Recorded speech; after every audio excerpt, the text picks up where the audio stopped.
Mercredi 1er octobre, 1400 supporters marseillais viennent soutenir leur équipe au stade Vicente Calderón. Quelques minutes avant le coup d'envoi, la situation dégénère dans la tribune des Marseillais. Les stadiers veulent retirer une banderole des ultras, les Olympiens contestent, les policiers espagnols lancent la charge. Parmi les Marseillais, Santos, le mégaphone des ultras, le seul supporter à être arrêté, incarcéré depuis ce 1er octobre pour coups et blessures et troubles à l'ordre public. Une décision qui peine à trouver de justification. Comment peut-on m'expliquer que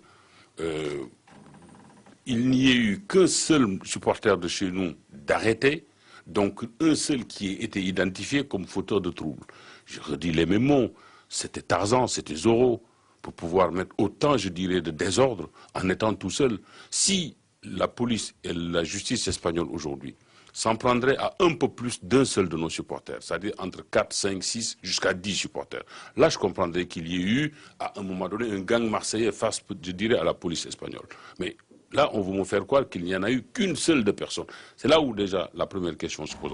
Santos Mirasera, détenteur de la double nationalité française et espagnole, serait, d'après les dires des policiers, responsable du jet d'un siège de couleur rouge qui aurait frappé un membre de la Guardia espagnole. Le lendemain, c'est la guerre des vidéos qui commence. Sur Internet, les films des supporters et ceux de Canal+ Espagne montrent la scène. Les sièges volent bel et bien, mais à aucun moment les images ne montrent clairement Santos en action. Le début d'une interminable attente pour la famille, accrochée aux lèvres du juge espagnol qui doit se prononcer sur le sort du supporter. J'ai l'impression que au jour d'aujourd'hui, le juge s'en fout, il fait traîner les choses. Et on ne sait pas jusqu'à quand il pourra laisser traîner, puisque apparemment le témoignage du policier lui suffit et qu'il n'a pas l'air préoccupé par le sort de Santos plus que ça. À Marseille, en attendant Santos, la solidarité s'organise. Des t-shirts portés par les joueurs de l'OM à l'échauffement du match contre Valenciennes appellent à sa libération. Sur Internet, un spot de soutien réhabilite l'image du Marseillais malmené par la presse espagnole.